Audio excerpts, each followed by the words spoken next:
The heat in Balagan Market was not merely a weather condition, it was an oppressor.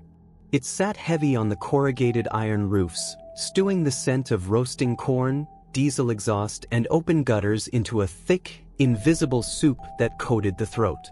In the center of this chaotic symphony of commerce, where millions of naira changed hands over second-hand jeans and imported lace, sat the one fixture everyone feared and ignored in equal measure. They called her Iya Were, the Mad Mother. She occupied a jagged patch of concrete near the central roundabout, seated upon a throne constructed of discarded Indomie cartons and plastic pure water sachets. On her head sat a tangled mess of copper wire and faded ribbons, a mocking crown for the queen of the gutters.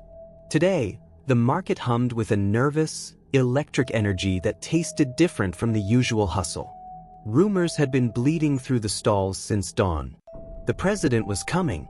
Wisdom Cole, the golden boy of the Fourth Republic, the man whose face was plastered on every billboard from Ikeja to Victoria Island, was passing through on his way to commission the new monorail. For the traders, this meant trouble. It meant the Lagos State Task Force, the ruthless cleanup crew, would be sweeping the streets to present a sanitized version of the city to the commander-in-chief. Iya Were seemed oblivious to the panic. She rocked back and forth, her lips moving in a rapid, silent rhythm. A young girl selling groundnuts scurried past, and the old woman's hand shot out, bony fingers clawing at the air. "The eagle flies too close to the sun," she shrieked, her voice cracking like dry wood. "Feathers will burn. The sky will reject him." The girl bolted, making a sign of protection against evil eye. The nearby shopkeepers just shook their heads. They were used to her doomsday prophecies. They didn't know that 30 years ago, her voice didn't screech, it commanded, and when she spoke, union leaders and police commissioners took notes. The violence arrived before the sirens. 3 black vans screeched to a halt, and men in tactical gear poured out, wielding whips and batons. They descended on the street vendors with the efficiency of locusts, kicking over trays of tomatoes and smashing wooden stalls. "Move! Clear the road! The president is coming!" a commander bellowed, his sunglasses reflecting the terrified faces of the poor. When they reached Iya Were, she didn't run. She didn't even flinch. She simply looked up at the officer looming over her, her eyes milky and distant. "Get up, you filthy witch!" the officer shouted, lashing out with his boot. The kick connected with her ribs, a sickening thud that was audible over the traffic. She crumpled sideways, gasping, but she did not scream. He raised his whip, bringing it down across her back, shredding the rags she wore. Blood, dark and thick, began to pool in the black sludge of the gutter. Drag her away. Throw her in the truck. That was when the world stopped. A piercing wail of sirens cut through the humidity, closer than anyone expected. The presidential convoy, a snake of black armored SUVs, was already turning the corner. The task force officer froze, his whip midair. The lead vehicle, flying the national flag, didn't speed past as security protocol dictated. It slowed. It stopped. The heavy door of the Mercedes Maybach swung open, and a hush fell over Balagan Market so complete that the buzzing of flies sounded like chainsaws. Wisdom Cole stepped out. He looked like a god descended among mortals, dressed in an impeccable white agbada that seemed to repel the dust. He ignored the frantic Secret Service agents swarming around him. He ignored the puddle of oil and sewage. He walked straight toward the heap of rags in the gutter. The crowd gasped as the President of the Federal Republic dropped to his knees in the filth. He reached out, his manicured hands trembling as they touched the blood-smeared face of the madwoman. "Do not touch her!" Wisdom roared at the task force officer, his voice breaking with a raw emotion that no speechwriter could script. He gathered the frail, foul-smelling woman into his arms, ruining his white robes with the grime of the street. "Mama," he choked out, tears streaming down his face, captured by 100 smartphone cameras instantly broadcasting to the world. "My God, Mama, I found you." The crowd erupted. Women began to weep. It was a miracle. The prodigal son finding the lost mother. Wisdom lifted her effortlessly, carrying her toward the safety of the bulletproof limousine like she was made of porcelain. The security detail hustled them inside, slamming the heavy door shut, sealing out the noise, the heat, and the eyes of the world. Inside the hermetically sealed cabin, the air was cool and smelled of expensive leather and jasmine. The silence was sudden and absolute. Wisdom Cole slumped back against the seat, his chest heaving, his face buried in his hands. "I'm sorry," he wept, overwhelmed. "I'm so sorry, Mama. I couldn't leave you there." The old woman sat up. The trembling ceased instantly. She didn't look around the luxury car with wonder. She looked at the door locks, assessing the security rating with a practiced eye. She wiped the blood from her lip with a steady hand, her posture shifting from the hunch of a beggar to the rigid spine of a warlord. She reached out and grabbed Wisdom's wrist. Her grip was iron. Wisdom looked up, startled by the sudden ferocity. The milky haze was gone from her eyes, replaced by a cold, sharp obsidian intelligence that chilled him to the bone. "You sentimental fool," she whispered, her voice devoid of the madness she had worn like a coat for 3 decades. "I spent 30 years in the gutter so you could sit in this chair. By saving me, you have just signed your own death warrant. Now, I have to become the devil again to save you." The armored Mercedes tore through the third mainland bridge, the convoy moving in a phalanx of aggression that forced other commuters into the concrete barriers. Inside the cabin, the silence was no longer empty. It was pressurized, heavy with 30 years of unsaid words. Wisdom Cole stared at the woman sitting across from him. He had expected the erratic mumblings of a broken mind, the kind of incoherence he had read about in the briefing notes regarding local indigents. Instead, he was being scrutinized by a predator. The woman who had been Iya Were peeled a piece of dried blood from her cheek, flicking it onto the pristine beige carpet with a casual disregard that made Wisdom flinch. She leaned back into the massaging leather seat, her posture adjusting instantly from the crouch of a beggar to the imperious recline of a monarch. The transformation was physical, terrifyingly fluid. "You look at me like you've seen a ghost, Wisdom," she said, her voice raspy but steady, stripped of the street pigeon cadence she had used in the market. "Stop staring. Hand me that water." Wisdom fumbled for a bottle of Evian from the console, unscrewing the cap before passing it to her. His hands were still shaking. "I don't understand," he whispered, watching as she drank with a slow, deliberate thirst. "The intelligence reports, everyone said you were lost. That you had snapped after father died. I've spent millions searching for you in mental institutions, in prayer houses. But why the act?" She lowered the bottle, wiping her mouth with the back of her hand. "Because your father didn't just die, Wisdom. He was butchered. And the men who did it were the same men who sat in the front row at your inauguration 3 months ago." The air in the car seemed to drop 10 degrees. Wisdom stiffened. "That's impossible. General Ahmed and the party chairman? They're my allies. They funded the campaign." "They funded an investment," she corrected sharply, her eyes narrowing. "They bought a puppet. They let you live. They let you rise because they thought the tiger of Balagan was dead. They thought the woman who held their secrets was rotting in a gutter, mind gone, threat neutralized. As long as I was a mad beggar, you were safe. I was the collateral." She gestured to the tinted window, where the lagoon flashed by in a blur of gray water. "But today, you broke the seal. You put me on every television screen in the country. General Ahmed knows my face. He knows I never forget a debt." The convoy swept onto the tarmac of the presidential wing at Murtala Muhammad Airport. The massive engines of Eagle One, the presidential jet, were already whining in preparation for takeoff. As the car stopped, Wisdom reached for the door handle, but his mother's hand shot out again, gripping his forearm. "Listen to me," she hissed, her voice dropping to a lethal whisper. "From this moment, you are not the president. You are a target. Walking up those stairs with me is a declaration of war. Are you ready for that? Because there is no turning back. Wisdom looked at her, really looked at her, for the first time. Beneath the grime and the matted hair, he saw the steel jawline he saw in the mirror every morning.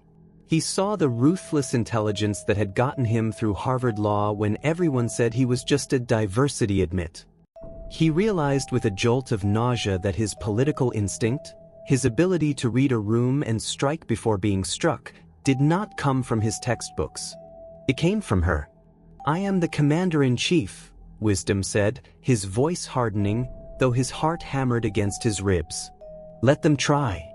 She let out a dry, humorless chuckle. "Commander. Cute." The door opened. The humidity of the tarmac rushed in. Secret Service agents formed a protective ring, their earpieces buzzing with confusion as they saw the madwoman emerge. They expected to half-carry her up the stairs. Instead, she swept past them, head held high, ignoring their outstretched hands. She walked up the stairs of the jet not like a rescued victim, but like she owned the aircraft. Inside the plane, as the doors sealed them in, she turned to the head stewardess, a young woman paralyzed by the smell and appearance of the guest.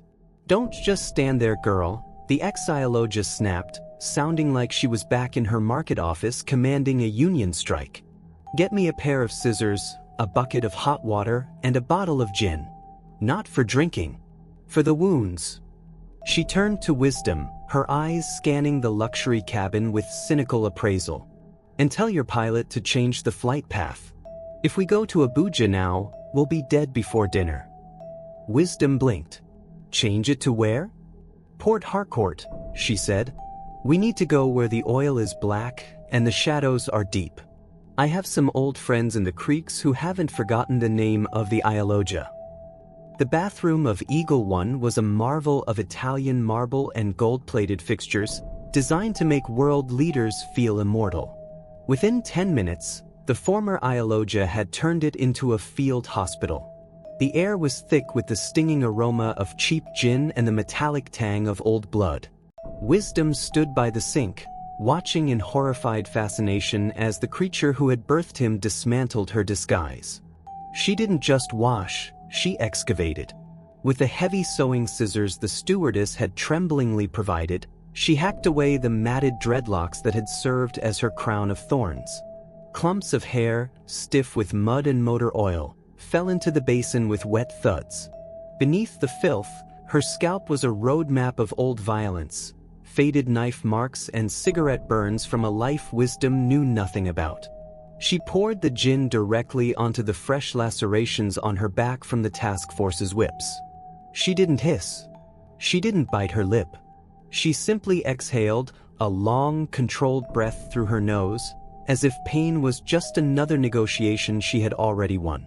"You mentioned Port Harcourt," Wisdom said, his voice echoing slightly in the small, tiled space. He was holding a towel, feeling useless in his own aircraft. "You said you have friends. But the governor of Rivers State is an Ahmed loyalist. If we land there, we are walking into a trap." She dropped the scissors into the bloody water. "We aren't going to the government house, boy. We are going to the waterfronts. To Marine Base." She turned on the tap, scrubbing her face with a bar of harsh soap, watching the brown suds swirl away. "The governor rules the land. But the creeks? The creeks belong to Saboma the Barracuda. He owes me a life debt from the Wari crisis of '99. He will hide us where satellite surveillance cannot see." A knock on the door shattered the tension.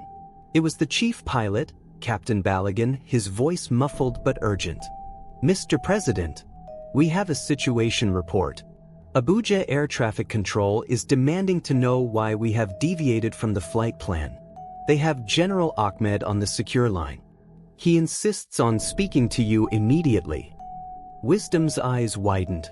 The speed of the reaction was terrifying. "Ahmed? Already?" His mother turned off the tap. She looked up, water dripping from her chin. Her face was gaunt, the skin stretched tight over high cheekbones, but stripped of the grime, she possessed a severe, terrifying beauty.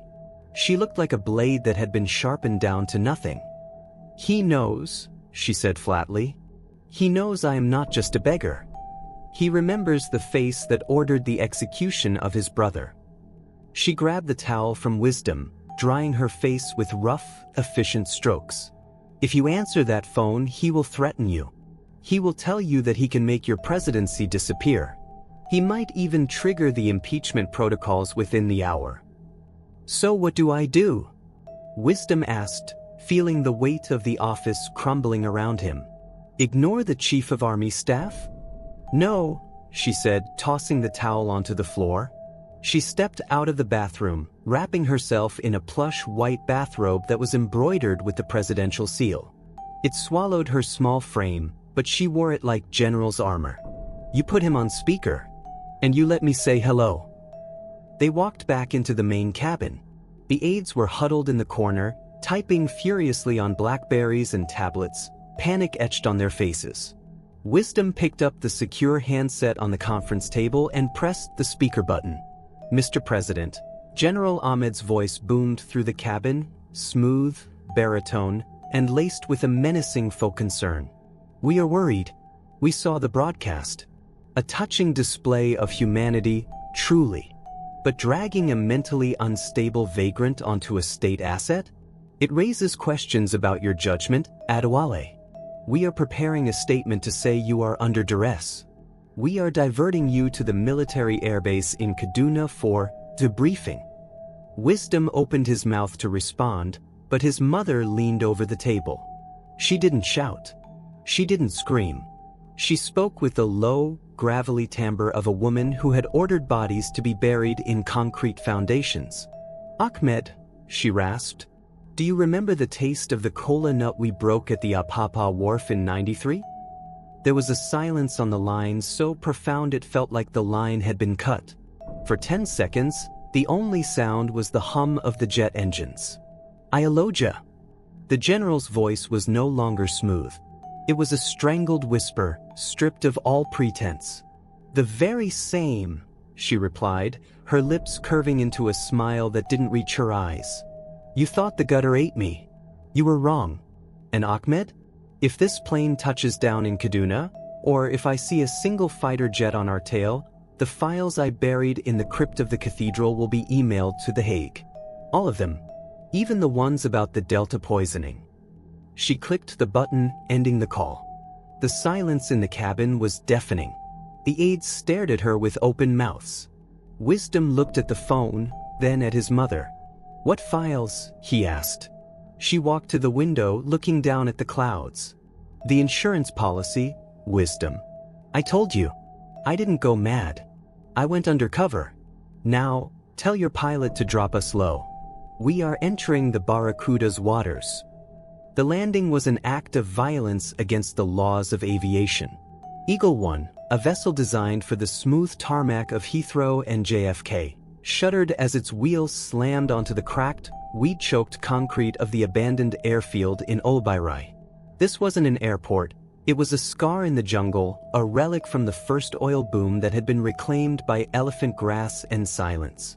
As the engines whined down, the cabin lights flickered, casting long, erratic shadows across Wisdom's pale face. He looked out the window, expecting a terminal building. Instead, he saw only the relentless wall of green mangroves and the orange, apocalyptic glow of a gas flare burning in the distance like the eye of an angry god. Leave the agents, the former Iyaloja commanded, tightening the sash of her bathrobe. She had refused the clothes offered by the stewardess, preferring the incongruous armor of the presidential seal against the raw humidity. The Secret Service cannot follow where we are going. They smell like Abuja. They smell like betrayal. Wisdom stood up, his legs unsteady. I can't just abandon my detail. They are sworn to take a bullet for me. And tonight, the bullet will come from the back of their heads, she countered, her voice devoid of pity. General Ahmed has already made the calls. Half of these boys are checking their bank accounts right now, waiting for the transfer that pays for your assassination. We go alone. The airlock hissed open, and the atmosphere of the Niger Delta invaded the cabin. It was heavy, wet, and smelled of crude oil, rotting vegetation, and salt. It was a suffocating blanket that instantly pasted Wisdom's shirt to his skin. They descended the stairs into the twilight. Waiting for them at the edge of the runway were not limousines, but 3 rusted Toyota Hiluxes, their beds welded with heavy machine gun mounts. The men standing around them were shirtless, their skin glistening with sweat and oil, bandoliers of ammunition draped across their chests like jewelry. They didn't salute the president. They stared at him with the flat, dead eyes of men who had seen too many bodies float down the creek. A giant of a man stepped forward. His face was a roadmap of tribal scarification, and he chewed on a bitter cola nut with slow, rhythmic grinding. This was not Saboma. This was his gatekeeper, a warlord known simply as Pipeline. Iyaloja, Pipeline grunted, ignoring the man who technically ruled the country. He dropped to one knee in the mud, a gesture of reverence that the SSS agents behind Wisdom had never offered with such sincerity. The Barracuda said the ghost would return. We did not believe. Belief is expensive, Pipeline. Loyalty is cheaper, she replied, stepping off the last stair and into the mud, her bare feet sinking into the earth. Is the boat ready? The dark engine is waiting, the giant replied, finally glancing at Wisdom. This is the package? This is the burden, she corrected. She turned to Wisdom, who was watching his confused security detail clustered at the top of the airplane stairs, unsure whether to engage or retreat. Wisdom, tell them to stay with the plane. If they follow, the creeks will eat them. Wisdom hesitated, looking at the terrified faces of his pilots and guards. He realized then that his title was a fiction. In this swamp, power was not constitutional, it was ballistics. He waved them back, a weak gesture of abdication. Stay with the asset, he ordered, his voice swallowed by the croaking of frogs. Wait for my signal. They climbed into the back of the trucks. The journey to the water's edge was a bone-rattling tear through the bush, branches whipping against the metal. When they reached the jetty, a sleek, flat-bottomed speedboat sat idling in the black water. It was painted matte black, designed to disappear in the night. As Wisdom stepped into the rocking vessel, the reality of his descent hit him. He was the president of the Federal Republic of Nigeria, yet he was being smuggled like contraband through the veins of the nation's oil production. The engine roared to life, a deep, guttural thrum that vibrated through the hull. Where are we actually going? Wisdom shouted over the noise as the boat tore away from the shore, slicing into the labyrinth of the mangroves. His mother didn't look back at the fading lights of the airfield. She stared ahead into the abyss of the creek, her eyes reflecting the starlight. We are going to the place where the country's money is born and where its conscience goes to die, she said. Welcome to the real Nigeria, Mr. President. The boat didn't just navigate the water. It sliced through a viscous, iridescent skin of spilled crude that coated the creek like a shroud. To Wisdom, the darkness of the Niger Delta was not merely an absence of light, but a physical weight pressing against his eardrums. The mangroves were twisted silhouettes, skeletal fingers grasping at the starless sky, and the air tasted of sulfur and ancient decay.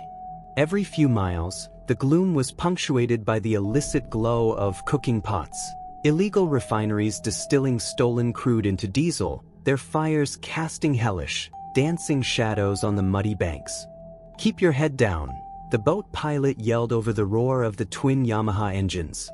The Navy patrols use thermal drones here. If they see a heat signature standing up, they fire before they confirm. Wisdom crouched low, his knuckles white against the gunnel. The spray hitting his face wasn't sea salt. It was a toxic cocktail that stung his eyes. He looked at his mother. She sat near the bow, wind whipping her bathrobe, staring into the abyss with the calmness of a woman returning to her ancestral village. She was reading the shadows, anticipating the turns before the pilot made them. After an hour of twisting through the labyrinthine waterways, the engine pitch dropped. Ahead, a fortress emerged from the swamp. It was a sprawling complex of stilts and floating pontoons, lit by halogen floodlights powered by a humming industrial generator.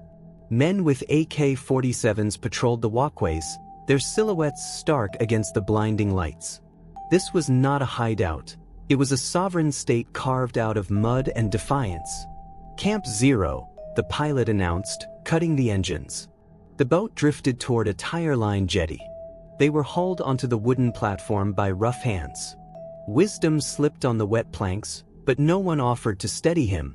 He was marched past stacks of oil drums and crates marked with foreign insignias: Russian, Chinese, Israeli. The camp smelled of cooking fish and gun oil. At the center of the complex sat a structure that looked like a desecrated church, built from galvanized steel and mahogany.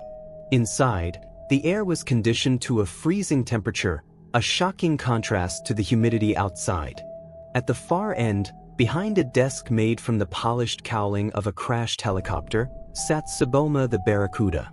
He was a man of contradictions. He wore camouflage cargo pants but a bespoke Seville road dress shirt, unbuttoned to reveal a chest devoid of hair but covered in tattoos of sea serpents. He was sipping a glass of smoky single malt whiskey, neat, while cleaning a gold-plated desert eagle with a silk cloth. "The ghost of Balagan," Saboma said, not rising. His voice was smooth, cultured, hinting at a British education that had been deliberately discarded. "And the boy king?" Saboma, the former Iyaloja, acknowledged, stepping forward. She didn't bow. She walked to the liquor cabinet, poured herself a glass, and sat in the chair opposite him without invitation.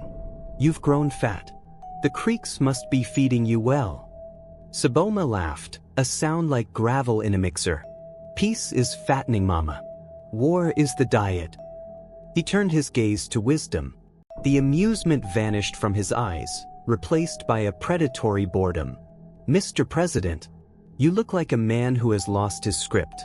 Did you enjoy the tour of my kingdom? Your government claims this camp doesn't exist." Wisdom straightened his spine, trying to salvage some shred of authority. "I am here because my mother trusts you, not because I do.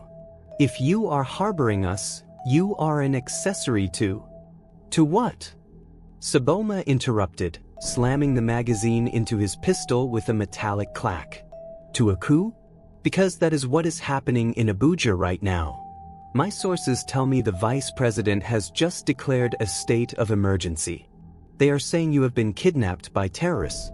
They are freezing your assets, Wisdom. You are not the president here. You are a refugee with a very high price on his head." Wisdom felt the blood drain from his face. The coup. It was moving faster than he could comprehend.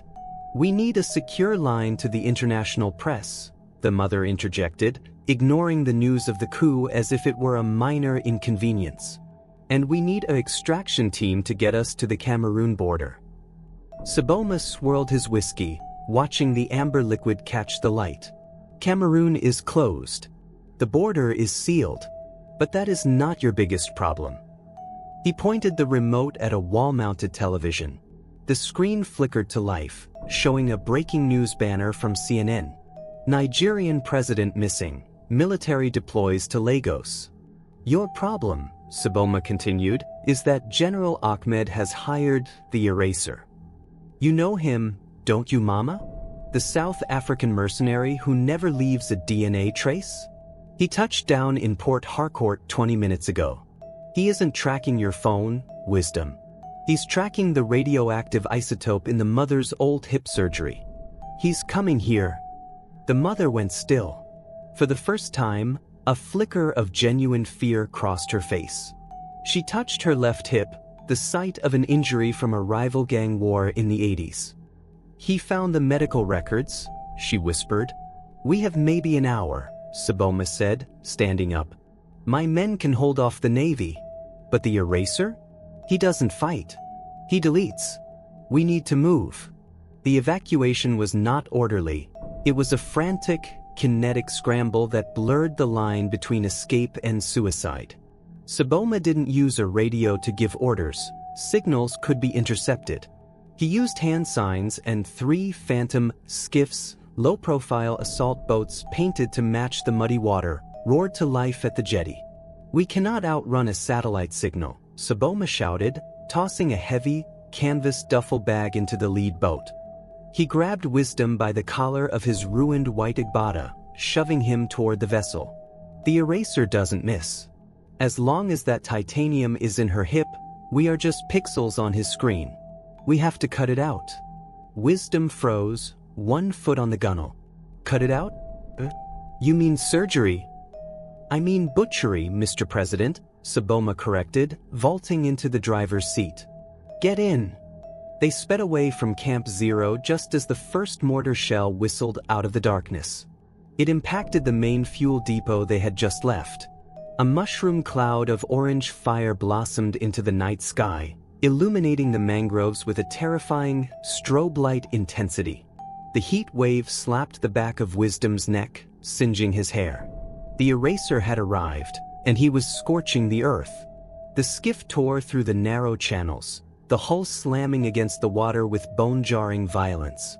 In the small well of the boat, the former Iyaloja lay on a pile of life vests. Her face was a mask of grim determination, illuminated by the red tactical light of a flashlight held by one of Saboma's lieutenants. Do it, she commanded, hiking up the wet fabric of her robe to expose the jagged, pale scar on her hip. Wisdom, hold my shoulders. Do not let me thrash. If I move, the knife slips and I bleed out. Wisdom looked at the rusted medical kit Saboma's man had opened. Inside lay a scalpel that looked distressingly dull, a bottle of methylated spirit, and a pair of pliers. There was no morphine. No anesthetic. I can't, Wisdom stammered, his hands shaking uncontrollably. This is insane. You'll go into shock. I have birthed a child in a police cell while tear gas filled the room, she snapped, her eyes locking onto his. I do not do shock. Hold me. Wisdom dropped to his knees in the bilge water, gripping her shoulders. The lieutenant, a man with hands steadier than a surgeon's, poured the stinging spirit over her hip. She didn't flinch. Then the blade went in. The sound was the worst part, the wet, tearing noise of steel parting old scar tissue. Wisdom squeezed his eyes shut, feeling his mother's body convulse beneath his grip. She let out a low, guttural growl, grinding her teeth so hard he feared they would shatter, but she did not scream. The boat hit a wake, launching into the air, and for a terrifying second, they were weightless, suspended in agony, before crashing back down. Found it, the lieutenant grunted. He reached in with the pliers. With a sickening wet pop, he wrenched out a small, bloody piece of metal. It looked innocuous, like a piece of scrap junk, but it was the beacon calling death down upon them. Give it to me, Saboma yelled from the helm, not looking back. The lieutenant tossed the bloody implant to the warlord. Saboma grabbed a flare gun, shoved the metal into the hollow chamber of a flare cartridge, and aimed at a passing cluster of water hyacinths drifting in the opposite direction. He pulled the trigger. The red phosphor streak arced into the night, carrying the tracker away from them, deep into the heart of the swamp. Now we vanish, Saboma said, killing the engines instantly. The silence was sudden and absolute. They drifted into the deep shadows of the overhang, invisible. Minutes later, the whine of a high-altitude drone passed overhead. Then, a black, sleek helicopter thundered past, banking hard toward the burning flare miles away. Wisdom looked down at his mother. She was pale, sweat mingling with the river spray on her forehead. The wound was being packed with gauze and duct tape. She opened her eyes, dilated with pain, and reached up to touch his face. Her hand left a smear of blood on his cheek. Now, she whispered, her voice trembling for the first time. Now you are blooded. Welcome to the family business, Wisdom. The adrenaline that had sustained Wisdom finally evaporated, leaving behind a cold, trembling exhaustion. The skiff drifted silently now, the engine cut, guided only by the current and Saboma's long bamboo pole. They had entered a part of the delta that felt older than the map itself. A flooded forest where the mangrove roots twisted into shapes resembling tortured human limbs. The air here didn't smell of oil anymore. It reeked of ozone, wet chalk, and crushed medicinal leaves. Welcome to Isle Awo, Saboma whispered, his voice respectful, almost fearful. Even the eraser's satellites cannot see through the canopy here. The interference is spiritual. Ahead, a structure emerged from the mist. It wasn't a building but a collection of stilt houses connected by swinging rope bridges, draped in white and red cloths that fluttered in the stagnant breeze. Thousands of glass bottles hung from the trees, clinking softly, a barrier against malevolent spirits. This was a sanctuary of the Egbasu priests, a place where warlords came to wash the blood from their souls before sleeping. They docked at a rotting wooden pier. Two women, their skin dusted with white kaolin clay and eyes clouded with cataracts, waited for them.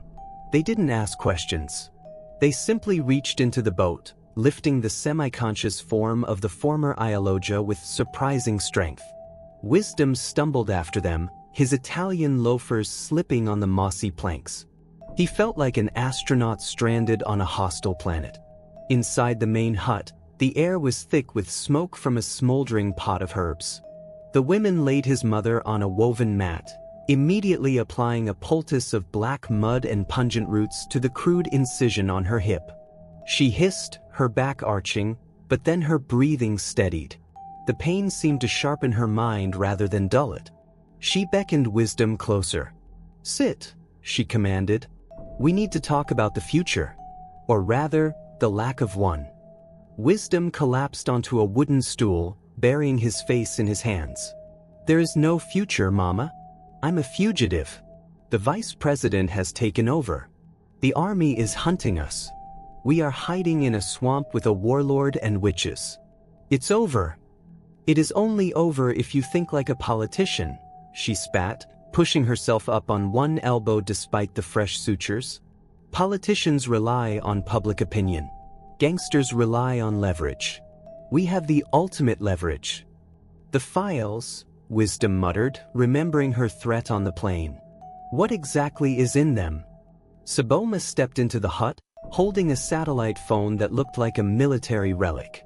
"Not just files, Mr. President. Receipts." The mother nodded. "For 30 years, I didn't just run the underworld, I banked it. Every bribe General Ahmed took, every illegal arms deal the party chairman authorized, every barrel of oil stolen by the vice president, I facilitated the transactions. And I kept a record. Audio, video, bank transfers. It's all on a hard drive." "Where is it?" Wisdom asked, a flicker of hope igniting in his chest. "If we release that, we can bring down the entire government. We can clear my name." "It's not that simple," she said, her expression darkening. "The drive is encrypted with a biometric key. My retina. But the drive itself isn't here. I couldn't carry it. It had to be somewhere no one would ever dare to look. Somewhere sacred." Wisdom felt a chill that had nothing to do with the damp room. "Where did you hide it?" She looked him dead in the eye. "I buried it with your father." Wisdom recoiled as if she had slapped him. "In the grave? At Ikoyi Cemetery? That's in the heart of Lagos. The city is under martial law because of us." "Exactly," she said, a ruthless smile touching her lips. "The safest place to hide is in the mouth of the lion. General Ahmed thinks we are fleeing to the border.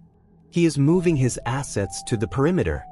He will never expect the prey to double back into the trap." Saboma cracked his knuckles. "It's a suicide mission, Mama." "No," she corrected, struggling to sit up fully, the fire of the Iyaloja burning bright in her eyes. "It's a homecoming. Wisdom, stop crying. You wanted to know who you are? You are the son of the man lying in that grave. Tonight, we go back to Lagos. We are going to dig up the dead to save the living." The first casualty of the return journey was vanity. In the dim light of the shrine, Wisdom Cole stared into a cracked shard of mirror, holding a pair of rusted clippers Saboma had produced from a tackle box. The man looking back was the president, smooth, symmetrical, the face of a new era. That man had to die so the survivor could live. "Do it," his mother ordered from the corner. She was already transformed. The regal white bathrobe was gone, replaced by a faded Ankara wrapper and a stained, oversized t-shirt that read "God is good motors." She had rubbed charcoal dust into the creases of her face and hands, aging herself 20 years in seconds. She looked like 1,000 other market women weary from a life of haggling. Wisdom exhaled, the breath shuddering in his chest, and drove the clippers across his scalp. Dark curls fell to the dirt floor. He didn't stop until his head was shaved down to the skin, exposing the vulnerability of his skull. Next came the eyebrows, thinned out to break the familiar architecture of his face. When he was done, he washed his face not with soap, but with a mixture of engine oil and ash Saboma provided. The stinging grit settled into his pores, erasing the Harvard glow, leaving behind the dull, gray patina of the struggling masses. "You look like a mechanic who steals parts," Saboma grunted approvingly, tossing him a grease-stained mechanic's jumpsuit. "Perfect." Their chariot back to hell was not a high-speed boat this time, but a decrepit Mercedes 911 lorry, stacked high with bags of charcoal. It was a vehicle that screamed poverty, its exhaust pipe belching thick, black smoke that acted as a natural smokescreen. "The eraser is watching the highways for luxury SUVs and black sedans," the mother explained as she climbed into the passenger seat, wincing as her stitched hip took her weight. "He is looking for speed. He will not look twice at a tortoise." The journey west was a grueling marathon of discomfort. Wisdom drove, his hands blistering on the cracked steering wheel. The cabin had no air conditioning, only the hot wind rushing through the open windows, carrying the scent of burning rubber and roadside refuse. They bypassed the main expressways, sticking to the broken, pothole-riddled backroads that connected the villages of the Delta to the arteries of the West. By the time they reached the notorious or bottleneck, night had fallen. The traffic was a stagnant river of red taillights stretching for miles. This was the most dangerous point, a choke point manned by the Joint Task Force, who were currently on high alert. "Relax your shoulders," his mother hissed, sensing his grip tightening on the wheel. "You are gripping it like a man who has insurance. Hold it like a man who fears the brake pads will fail." Wisdom forced his muscles to slacken. "There are soldiers ahead. They are checking every vehicle." "They are checking for money, not presidents," she corrected. "Let me do the talking. You are mute. You are my slow-witted nephew. Do you understand?" A soldier approached the window, his flashlight beam cutting through the cabin's gloom. He wore the green fatigues of the Nigerian army, but his eyes held the hungry, predatory glint of a man who hadn't been paid his allowance. He shined the light directly into Wisdom's face. Wisdom blinked stupidly, letting his mouth hang open slightly, channeling every ounce of exhaustion he felt into the performance. "Oga, wetin dey carry?" the soldier barked, tapping the barrel of his rifle against the door frame. "Nah charcoal, officer," the mother answered quickly, her voice a perfect whine of frustration. "Just charcoal. We dey go Lagos go sell so we fit chop. My Pekin here," she gestured to Wisdom. "Him head no correct. Him just stay drive me." The soldier wrinkled his nose at the smell of sweat and unwashed bodies emanating from the cabin. He looked at Wisdom, the shorn head, the grime-streaked face, the dull eyes. There was no recognition. The face on the billboards was a god. This creature was a peasant. "Oya Parkwell, make we search the back," the soldier commanded, not fully satisfied. Wisdom's heart hammered against his ribs like a trapped bird. If they moved the bags, they would find the weapons Saboma had hidden underneath. Suddenly, a commotion erupted 3 cars ahead. A luxury Toyota Prado had tried to bypass the queue, driving on the shoulder. Gunfire shattered the night, sharp, distinct cracks.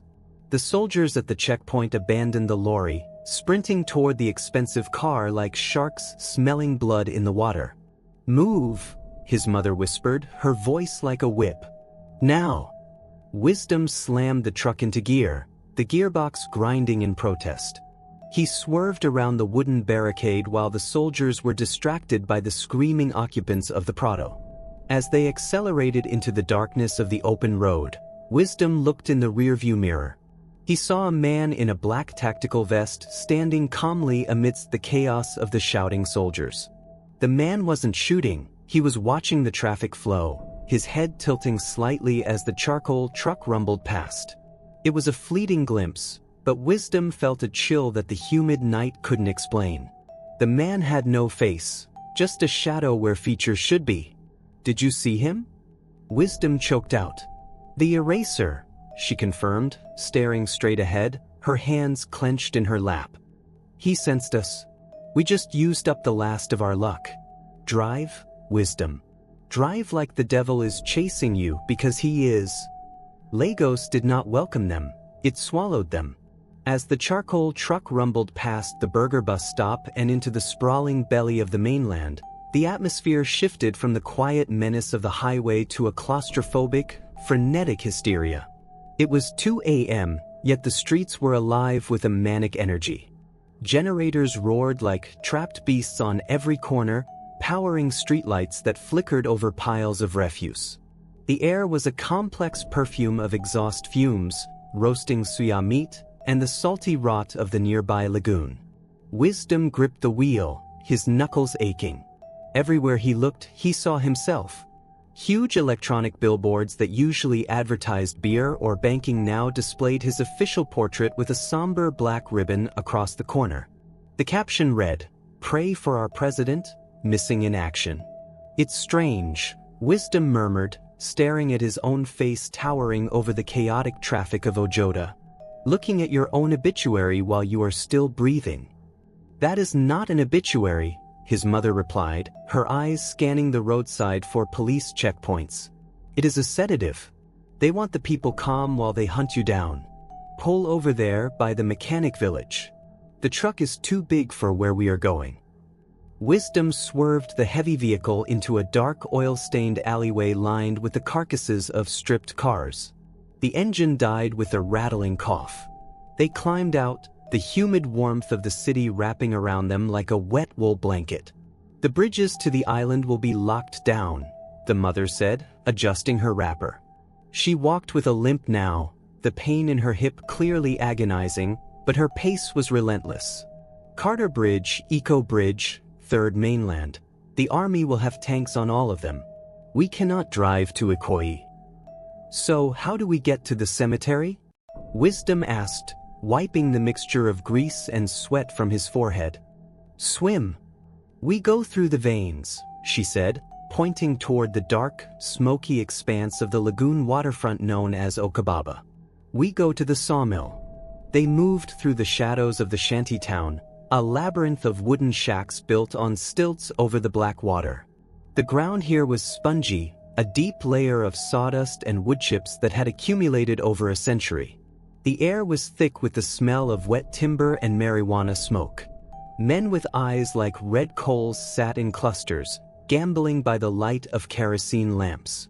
They stopped talking as the two strangers passed, their gazes heavy and assessing.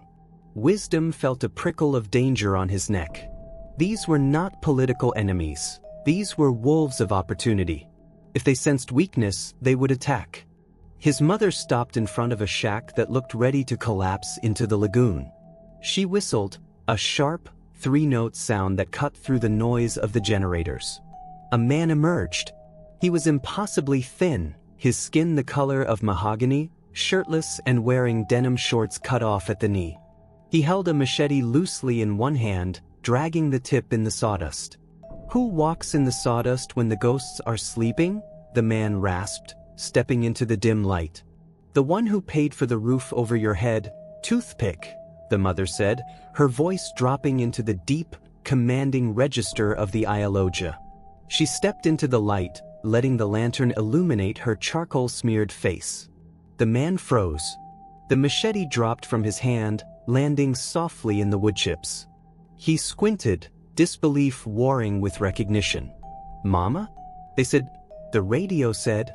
"The radio lies," she cut him off. "I need a canoe. A silent one. To the other side. To the jetty near the cemetery." Toothpick didn't hesitate. He scrambled down the embankment to the water's edge, untying a narrow, hollowed-out log canoe that bobbed in the oily filth. The water is rough tonight, Mama. The navy boats are patrolling. Row deep, she commanded, stepping into the unstable craft. Wisdom followed, balancing carefully as the canoe dipped dangerously low. They pushed off into the lagoon. The city skyline of the island rose in the distance, a glittering wall of high-rise lights that seemed a world away from the poverty they floated in. The water here was not like the Delta Creeks. It was an industrial soup, heavy and sluggish. As Toothpick paddled silently, keeping to the shadows of the massive concrete pylons of the third mainland bridge, Wisdom looked up. High above them, on the bridge deck, armored personnel carriers rolled by, their headlights sweeping the empty asphalt. Soldiers stood guard, watching the road, oblivious to the small wooden sliver passing right beneath their boots. "We are under the belly of the beast," Wisdom whispered. "The belly is the softest part," his mother replied, her eyes fixed on the dark outline of the mangroves bordering the cemetery. "Get ready, Wisdom. The dead do not like visitors at this hour." The canoe scraped against the submerged roots of a massive almond tree that marked the edge of the Ikoyi Cemetery waterfront. This was not the main gate where hearses lined up in solemn processions. This was the back door, a forgotten breach in the perimeter used by lizards and grave robbers. The mud here was thick and stank of stagnant luxury, the runoff from the manicured gardens of the island's elite mixing with the decomposition of the centuries. Toothpick held the boat steady against the current. "I go wait here, Mama. If I hear gunshot, I move. If I hear police siren, I move. If I hear nothing in 1 hour, I go." 1 hour is a lifetime, the former Iyaloja whispered, hoisting herself onto the slippery bank. She suppressed a groan as her stitch tip twisted, but her face remained a mask of iron. She handed Wisdom a heavy, rusted crowbar they had salvaged from the sawmill. "Move. Keep low." They scrambled up the embankment and over a crumbled section of the perimeter wall. Inside, the cemetery was a city unto itself. Moonlight filtered through the canopy of ancient trees, illuminating a chaotic sprawl of marble mausoleums, stone angels with broken wings, and overgrown plots. It was a silent testament to Lagosian vanity. Even in death, the competition for status continued. The rich lay in air-conditioned vaults, while the poor were stacked in weed-choked rows. "Where is he?" Wisdom asked, his voice barely audible over the hum of insects. The darkness played tricks on his vision, turning statues into lurking soldiers. "Section A. The old colonial quarter," she replied, limping past a towering obelisk dedicated to a colonial governor. "Your father liked to be near the British. He said they were the only ones who understood the value of silence." They navigated the maze of the dead.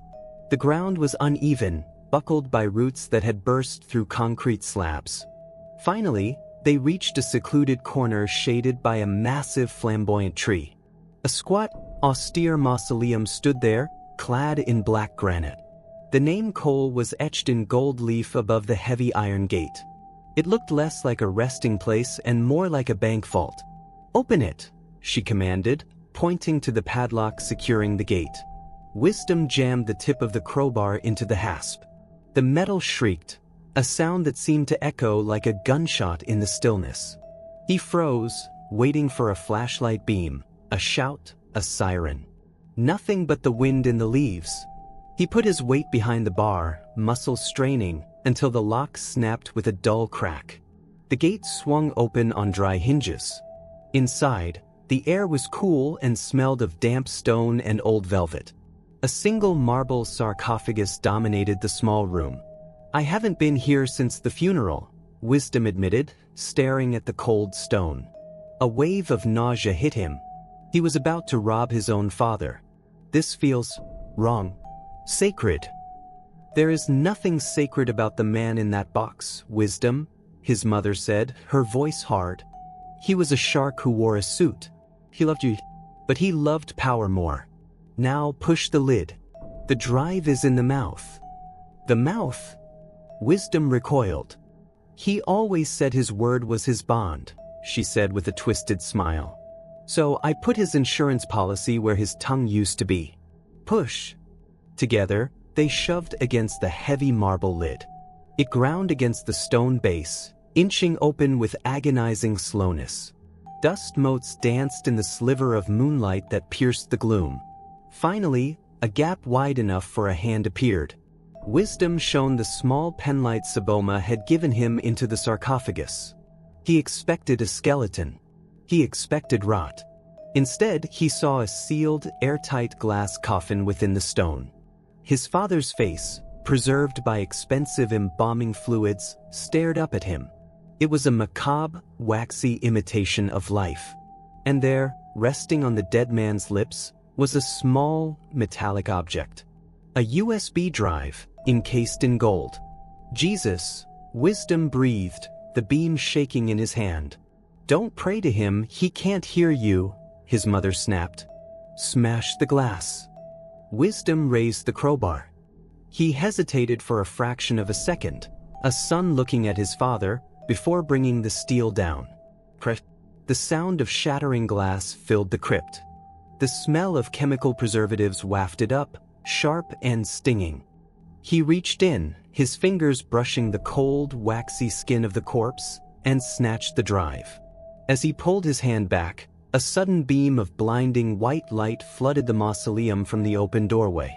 Drop it, a voice boomed, not a soldier, but something rougher. A figure stepped into the entrance, blocking their escape. He held a sawn-off shotgun and wore the ragged uniform of the cemetery's private security detail. But his eyes were dilated, frantic. I saw the gold. Give me the gold. He was a grave robber disguised as a guard, and he had just walked in on the score of a lifetime. Wisdom froze, the drive clutched in his fist. The guard cocked the shotgun. The distance was less than 10 feet. Boy, the guard snarled, licking his lips. Toss the jewelry. And the lady's bag. Or I paint this wall with your brains. The former Iyaloja didn't back away. She stepped in front of Wisdom. She didn't look at the gun. She looked at the man's boots. You are standing on the grave of Alaba the butcher, she said, her voice dropping to a terrifyingly calm register. Do you know why they called him that? The guard blinked, his confidence faltering for a microsecond. Shut up. Because he didn't just kill thieves, she continued, taking a slow step toward the shotgun barrel. He skinned them. And I am the one who handed him the knife. The silence in the crypt was a physical weight, broken only by the ragged breathing of the grave robber. The shotgun barrel did not waver, its black eye fixed on Wisdom's chest. The guard's greed was a palpable heat. He saw the gold casing of the USB drive and imagined a life away from the mosquitoes and the dead. He didn't see the president or the crime lord. He saw a ticket out of hell. I said drop it, the guard screeched, his finger whitening on the trigger. And step away from the witch. The former Iyaloja did not step away. She moved closer, her limp disguised by a predator's stalk. She looked small against the bulk of the armed man, a charcoal-smeared ghost in a mechanic's rag, but her presence filled the suffocating stone room. You want the gold? She asked, her voice soft, dangerously maternal. It is cursed, my son.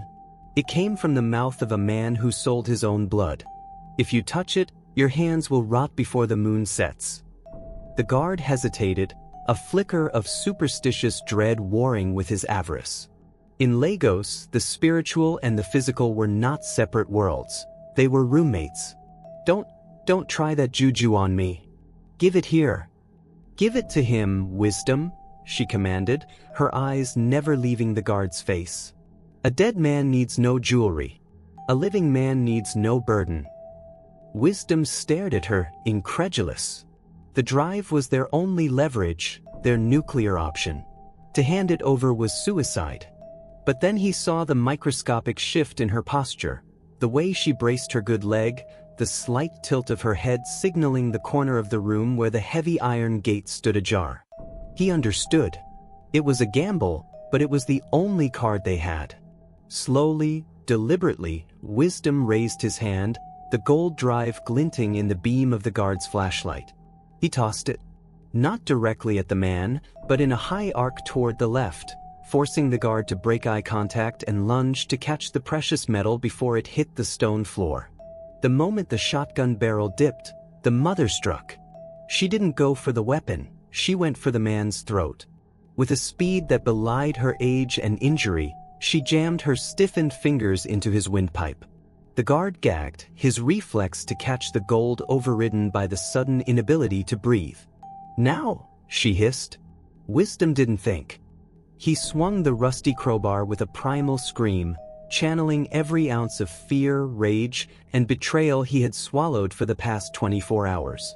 The steel bar connected with the guard's shoulder, a sickening crunch of clavicle shattering.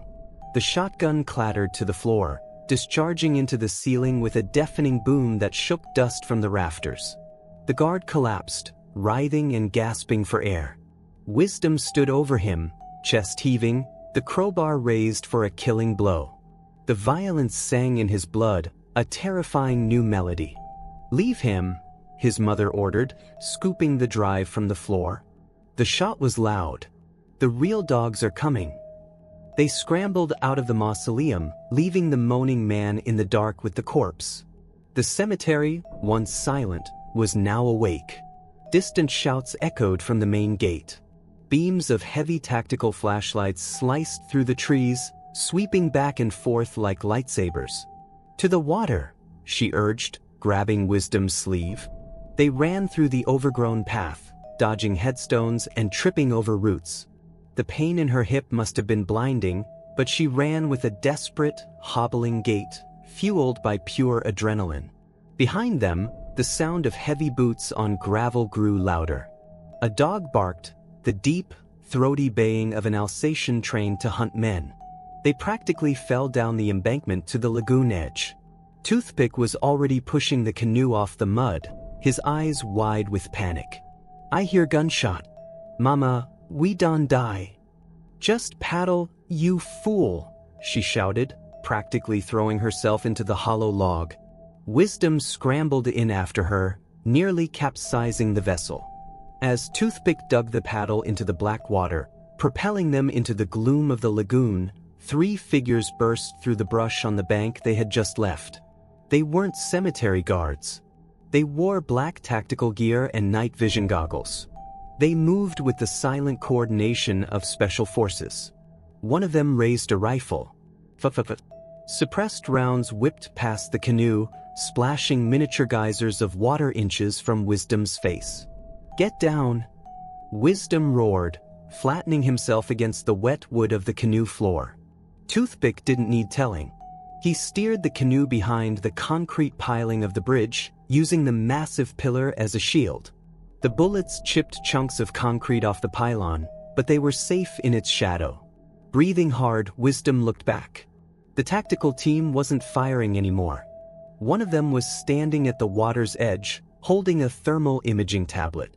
Even from this distance, Wisdom felt the weight of the stare.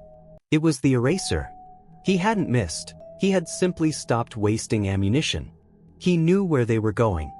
"He saw the boat," Wisdom whispered, the cold water soaking into his jumpsuit. "He knows we are on the lagoon. He'll blockade the jetties." "He thinks we are fleeing," his mother said, clutching the gold drive to her chest, her breathing ragged. "He thinks we are running for the border or the ocean. He doesn't know we are heading for the heart of the machine." "Where?" Wisdom asked. "Where can we possibly go?" She looked toward the distant, flickering lights of the mainland, toward the chaotic sprawl of Yaba. "Silicon Lagoon," she said. "The drive is encrypted. We need a computer, Wisdom.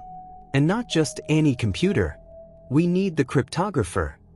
The canoe journey ended not at a polished jetty, but in the tangled, garbage-choked banks of the University of Lagos waterfront. They abandoned the vessel and Toothpick, climbing through a storm drain that emptied them out onto the pulsing, neon-lit streets of Akoka. This was Yaba, the Silicon Lagoon, where the city's brightest minds coded next to roadside mechanics, and where billion-dollar startups were launched from rooms with no windows. It was 4 a.m., but Yaba never truly slept. The streets were lined with viewing centers broadcasting European football replays, and the air buzzed with the hum of 1,000 portable generators. Wisdom walked with his head down, the grease on his face itching furiously. His mother, despite her exhaustion, moved with a homing pigeon's instinct, navigating the labyrinth of side streets until they stopped before a dilapidated building with a faded sign, "Glory of God Internet Cafe and Business Center." "This place looks dead," Wisdom whispered, eyeing the shuttered windows and the graffiti-sprayed walls. "It is dead to the tax man," she replied, banging on the metal shutter in a specific rhythmic sequence. 2 hard knocks, a pause, 3 rapid taps. "But inside, it is the only place in Lagos that can strip mine a biometric encryption without frying the data." The shutter groaned and lifted 6 inches. A pair of eyes, magnified by thick glasses, peered out from the gloom. "We are closed," a voice squeaked. "System upgrade." "Open the door," the mother commanded, her voice cutting through the metal. "Or I will tell your mother exactly where her church tithe money went last year." The eyes widened. The shutter rolled up with a clatter. EJ was a wiry young man in a stained, oversized hoodie, surrounded by a fortress of stripped computer towers, tangled cables, and screens glowing with cascading code. The room was freezing, cooled by 3 industrial air conditioners fighting the Lagos heat. It smelled of ozone and stale energy drinks. "Iyaloja," EJ stammered, stepping back as they entered. He looked from the dirty woman to the mechanic beside her. His gaze lingered on Wisdom. "And is that?" "Lock the door," Wisdom ordered, his voice echoing the command he used to give in the cabinet room. "And kill the external cameras." EJ scrambled to obey, typing furiously on a keyboard balanced on a stack of pizza boxes. Cameras looped. "You guys are ghosts. But why are you here? The internet is melting. Everyone says the president was kidnapped by separatists." "Everyone lies," the mother said, limping to a clear spot on a workbench. She reached into her bosom and pulled out the gold USB drive. It sat on the anti-static mat like a relic from another dimension. "I need you to open this. Now." EJ picked up the drive with a pair of tweezers, whistling low. "Custom casing. Military-grade shielding. This isn't off the shelf. This is NSA level. If I brute force this, it will self-destruct." "It's biometric," she said. "Retinal scan. My right eye." EJ rigged a scanner, a terrifying-looking contraption made of duct tape and high-end optics. The mother leaned in, her eye held open by the device. A beam of red light scanned her iris. On the main monitor, a progress bar appeared, authenticating, access granted. The screen flooded with folders. Thousands of them, each labeled with names that made Wisdom's blood run cold. Operation Weedy 2, the Delta Cleanse, Voter Suppression 2023, General Ahmed, offshore accounts. "Open the folder marked Inauguration," Wisdom said, his voice tight. EJ clicked. A video file opened. It was grainy surveillance footage, stamped with a date from 6 months ago. The setting was a private room in a hotel in Dubai. 3 men were sitting around a table covered in maps and bottles of champagne. Wisdom leaned in, his breath hitching. He recognized them instantly. General Ahmed, the opposition leader, and his own vice president. "I don't understand," Wisdom whispered. "They are political enemies. Why are they drinking together?" "Turn up the volume," the mother said grimly. The audio crackled to life. "The boy is perfect," General Ahmed was saying, swirling his glass. "He is clean. He photographs well. The West loves him. We let him win. We let him think he is running the country. But we keep the oil. We keep the contracts. And if he ever tries to grow teeth..." The vice president laughed, a sound that chilled the room. "If he grows teeth, we pull them. Or we replace him. The Constitution has provisions for incapacitated leaders." Wisdom staggered back, grabbing the edge of the desk for support. The room spun. His entire life, his campaign, his victory, his mandate, was a fabrication. He wasn't the president. He was a mascot. They didn't just rig the election. Wisdom choked out, the betrayal tasting like bile. They scripted it. I am a fraud. You were a fraud, his mother corrected, her hand gripping his shoulder hard. Now you are a liability. EJ, how fast can you upload this to the global servers? CNN, BBC, Al Jazeera, WikiLeaks. All of it. EJ's fingers hovered over the keyboard. He looked terrified. Iyaloja, if I push this, they will trace the IP. They will drop a missile on this building within 10 minutes. Do it, Wisdom said, his voice finding a new, terrifying anchor. Burn it all down. EJ hit enter. The upload bar began to crawl. 1%, 5%. Suddenly, the screens flickered. The green code turned angry red. A skull and crossbones icon flashed on every monitor in the room. System lockdown. Trace initiated. They found us. EJ screamed, jumping back from the console. It's not a firewall. It's a trap. The drive had a secondary beacon. It just pinged our location to the entire defense network. From the street outside, the sound of heavy engines and screeching tires erupted. Not police sirens. The deep, guttural roar of armored personnel carriers. They didn't send the police, the mother said, pulling Wisdom away from the glowing screens. They sent the battalion. The glass front of the internet cafe did not shatter, it vaporized. A concussion grenade detonated against the metal shutters, blowing them inward in a shower of twisted aluminum and smoke. The shockwave threw Wisdom against the back wall, his ears ringing with a high-pitched whine that drowned out his own scream. The air instantly filled with the acrid, choking white dust of drywall and tear gas. Down. Stay low, the mother shouted, though she was already on the floor, coughing into the hem of her mechanic's jumpsuit. She crawled toward Wisdom, grabbing his ankle with a grip that felt desperate. They are not here to arrest us, Wisdom.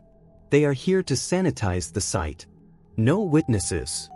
EJ was manic, his fingers flying across a keyboard even as blood trickled from his nose, a casualty of the overpressure. The upload failed. They cut the fiber line at the junction box. We're offline. Forget the upload. Wisdom yelled, crawling toward the rear of the shop where the ventilation unit hummed. We need an exit. Is there a back door? No back door, EJ gasped, tears streaming from his eyes as the gas took hold. But there is the server cooling tunnel. It leads to the drainage canal behind the street. He pointed to a heavy grate set into the floor beneath the main server rack. From the front entrance, heavy boots crunched on glass. Laser sights cut through the smoke, scanning the room like red fingers searching for a throat. Clear right, clear left, a soldier bellowed, his voice distorted by a gas mask. Help me move the rack. Wisdom commanded, throwing his shoulder against the heavy steel tower of servers. EJ joined him, and with a groan of straining metal, they tipped the unit over. It crashed to the floor, exposing the dark, square maw of the maintenance shaft. Go! EJ screamed. I have to trigger the kill switch. If they get these hard drives, they get every contact I have. Come with us. Wisdom pleaded, hesitating at the edge of the hole. I can't run fast enough. EJ yelled, pulling a bundle of wires from the wall. Go. I'll buy you 10 seconds. The mother didn't hesitate. She slid into the darkness of the hole. Wisdom looked at the hacker one last time. A kid who just wanted to code, now about to die for a president he didn't know. Wisdom dropped into the shaft just as EJ touched two live wires together. Above him, a brilliant blue arc of electricity exploded, followed by the deafening sound of capacitors bursting. The screams of the soldiers were cut short by the roar of an electrical fire. The tunnel was a nightmare of slime, cockroaches, and claustrophobia. They crawled on hands and knees through muck that smelled of rot and sulfur. Wisdom could hear the muffled thud of boots above them, running, searching. His mother was breathing hard, wheezing, her pace slowing as the infection in her hip battled her will to survive. They emerged minutes later into the open air of the canal, a concrete trench filled with black, sluggish water. The night was sweltering. They were behind the row of shops, hidden by a tangle of weeds and discarded generators. Suddenly, the streetlights above them flickered and died.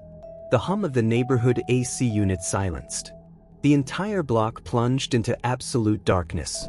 EJ had done more than fry his servers. He had blown the substation.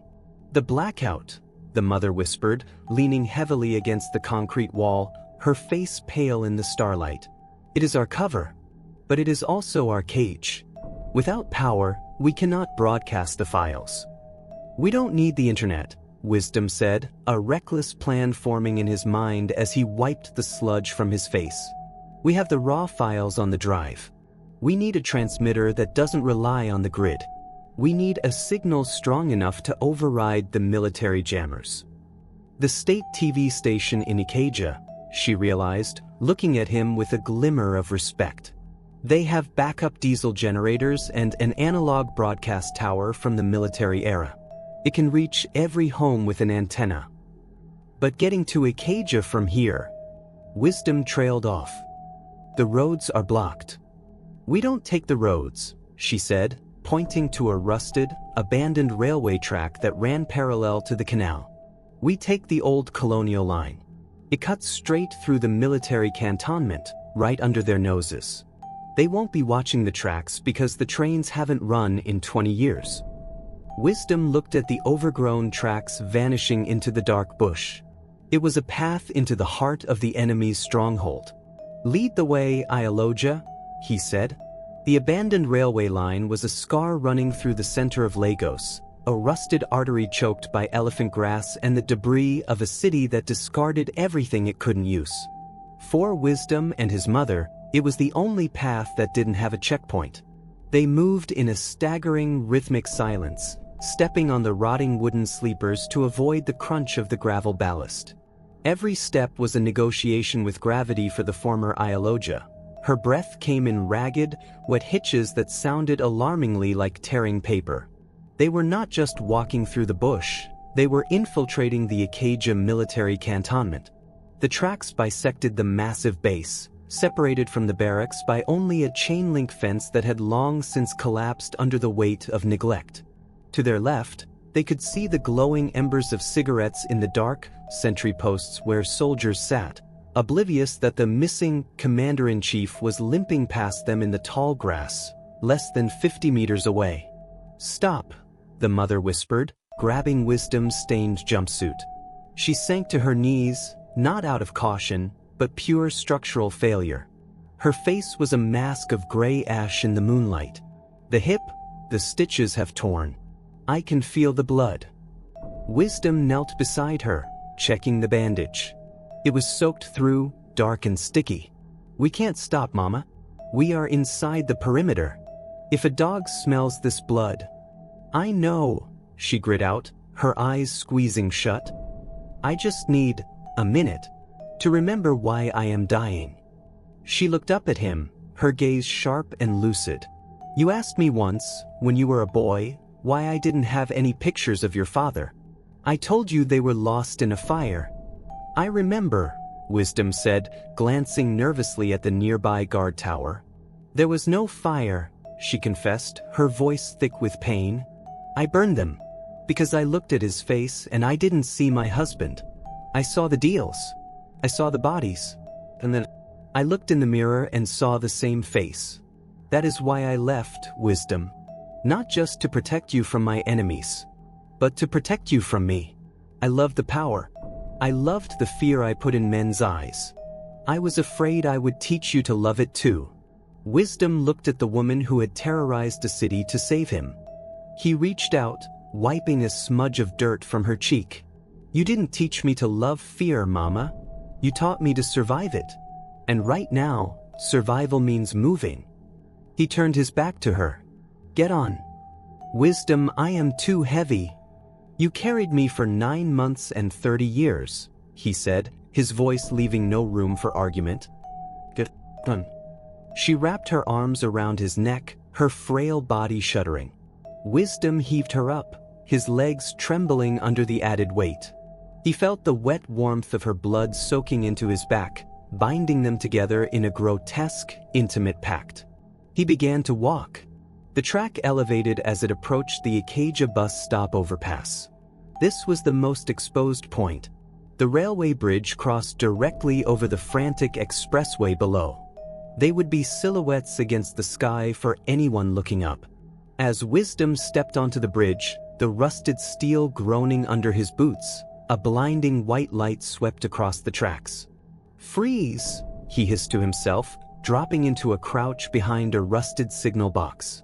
Below them, a convoy of armored personnel carriers was thundering down the expressway, their roof-mounted searchlights scanning the bridges and overpasses. The coup leaders were locking down the city. The light beam passed inches above Wisdom's head, illuminating the moth-eaten fabric of his mechanic suit. The vibration of the tanks below rattled his teeth. He waited for the convoy to pass, the roar of diesel engines fading into the distance. He forced himself to stand, his thighs burning, and ran, a clumsy, heavy jog, across the exposed span. They reached the other side, descending into the dense forest buffer that surrounded the Lagos television complex. The massive red and white broadcast mast pierced the night sky like a needle, its warning lights pulsing a rhythmic, indifferent red. It was so close, yet it looked like a fortress. Concrete walls topped with razor wire and floodlights ringed the perimeter. "Put me down," his mother whispered. Wisdom lowered her gently into a cluster of ferns. "How do we get in?" "The main gate will be heavily guarded." "We don't use the gate," she said, pointing to a dark, overgrown section of the wall where a massive drainage pipe protruded. "The storm drain. It empties the compound's runoff. It will be barred, but the bars are old." They crept to the pipe. It was covered by a heavy iron grate, rusted shut. Wisdom pulled at it, but it was fused by decades of oxidation. It wouldn't budge. "It's stuck," he panted, panic rising in his chest. "We're trapped." "Look at the soil," she pointed. "The erosion." The ground beneath the concrete housing of the pipe had been washed away by years of rain, leaving a muddy gap barely 12 inches high. It was a tight squeeze, a coffin of mud. "You go first," Wisdom said. "Drag the bag."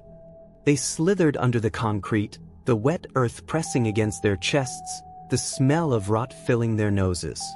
Wisdom pulled his body through by his fingertips, inch by agonizing inch, until they tumbled out onto the manicured grass of the station's inner lawn. They were inside. The station building loomed ahead, a relic of 70s brutalist architecture. But something was wrong. There were no guards patrolling the lawn. The lobby lights were on, casting long yellow rectangles onto the grass. And standing in the center of the brightly lit lobby, visible through the glass doors, was a single figure. He was wearing a black tactical suit, his face calm, almost bored. He was checking his watch. It was the eraser. "He beat us here," Wisdom whispered, his heart turning to ice. "He knew we would come for the transmitter."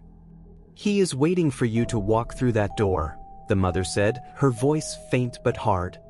"He wants a clean shot." "So we leave?" Wisdom asked, though he knew the answer. "No," she said, reaching into the pocket of her wrapper. She pulled out a small, unassuming object, a box of matches. "We give him a target, but not the one he expects." She looked at the generator house located 50 yards away from the main building. "The diesel tanks. If we blow the fuel reserve, the explosion will force the backup systems to reset. The doors will unlock. The fire suppression system will fill the lobby with foam. He won't be able to see." "And who lights the fire?" Wisdom asked, looking at her.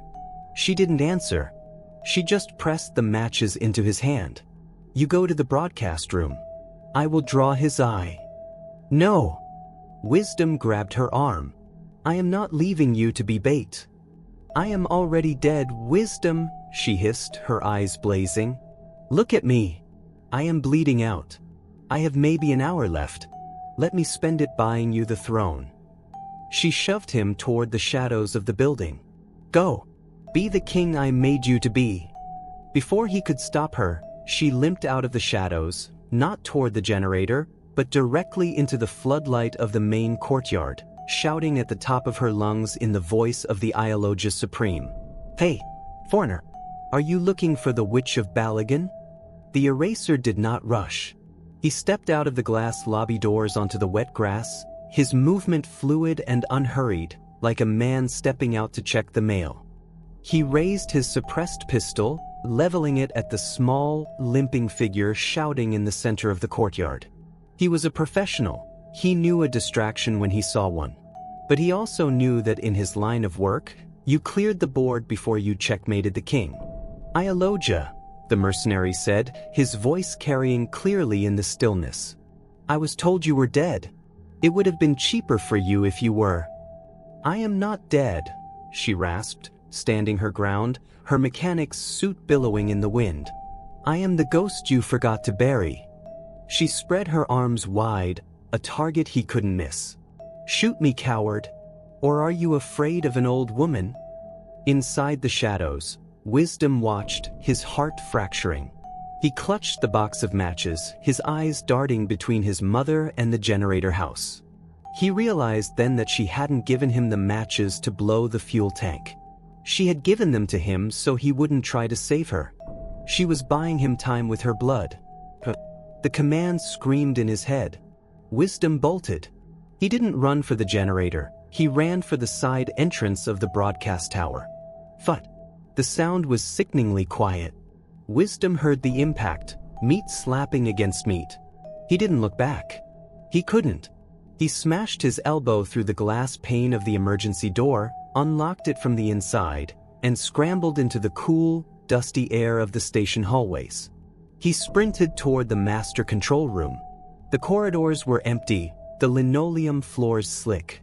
He burst into the studio, a room filled with banks of monitors and mixing desks that smelled of ozone and neglect. The technician on duty, a young man with headphones around his neck, spun around in his chair, eyes wide. "Get out!" Wisdom roared, looking like a demon in his grease-stained jumpsuit. "Get out now!" The technician didn't argue. He fled. Wisdom slammed the door and locked it. He looked at the console. It was a terrifying array of buttons and sliders. He didn't know how to fly the ship, but he saw the one thing he recognized, the emergency broadcast system slot. He jammed the gold USB drive into the main terminal. The screen flickered. External media detected. Override broadcast? Wisdom hit yes. Initiating analog override. All channels. On the wall of monitors, the test patterns vanished. The grainy footage from the Dubai hotel room appeared on every screen. The audio of the vice president plotting the coup filled the room. Wisdom grabbed the microphone, his hands trembling. He pushed the fader up. The red on-air light turned on. "Citizens of Nigeria," Wisdom spoke, his voice cracking, then hardening into steel. "This is not a recording. This is Wisdom Cole. I'm not missing. I am here." He watched the monitors. The footage was playing. The truth was out. "The men who told you I was gone are the men who stole your future," he continued, the words pouring out of him. "They thought they owned me. They thought they owned you. Tonight we take it back." Outside the station, the world shifted. In living rooms, in bars, in the barracks, millions of people stared at their screens in shock. The voice of General Ahmed plotting treason was unmistakable. The narrative of the coup shattered in real time. Inside the studio, Wisdom slumped over the desk, the adrenaline draining away. He watched the feed for a minute longer, then stood up. The silence in the hallway was heavy. He walked out of the studio, down the corridor, and out into the lobby. The eraser was gone. The mercenary had cut his losses the moment the broadcast went live. He was a businessman, not a martyr. Wisdom walked out onto the grass. The floodlights were still on, buzzing with indifferent electricity. His mother lay where she had fallen. She was curled on her side in the wet grass, looking incredibly small. Wisdom fell to his knees beside her. The bullet had taken her in the chest. There was a lot of blood, too much blood, soaking into the earth. "Mama?" he whispered, lifting her head into his lap. Her eyes fluttered open. The sharp, terrifying intelligence was fading, replaced by a soft, glassy haze. She looked up at him, and for the first time in 30 years, she smiled without cynicism. Did they hear you?" she breathed, blood bubbling at the corner of her lips. "They heard me," Wisdom choked out, tears cutting tracks through the grease on his face. "Everyone heard. The army is standing down. The people are in the streets. We won." She let out a long, shuddering sigh. "Good. Now, burn the suit, Wisdom. Burn this suit." Her hand weakly tugged at his mechanic's collar. "You are the king now. Kings don't wear grease." "I'm not a king," Wisdom wept, rocking her back and forth. "I'm your son." "You're the tiger's cub," she whispered, her voice fading to a thread. She looked past him at the stars above the broadcast tower. "Tell your father. I kept the receipt." Her hand went slack. The chest that had held the secrets of a nation stopped moving. Wisdom sat there for a long time. The sirens were coming now, loyal troops, ambulances, the press. The noise of the city was returning. But in the center of the chaos, there was a terrible, holy silence.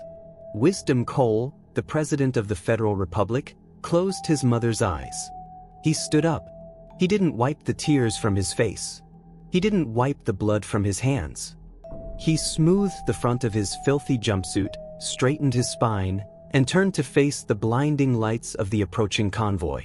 He was no longer the clean-cut technocrat on the billboards. He was something harder, something forged in the fire of the gutter. He was the son of the Iyaloja, and he was ready to rule. Thank you for watching today's video, guys. Kindly hit the like button, like today's video, and also subscribe to this channel. Also, let me know which country you are watching this story from. I'd really love to know. And I'm glad that you watched this video to the end. Kindly also let me know what you've learned in this story and what you think about this particular story. I'd love to see you in my next video, guys. Bye.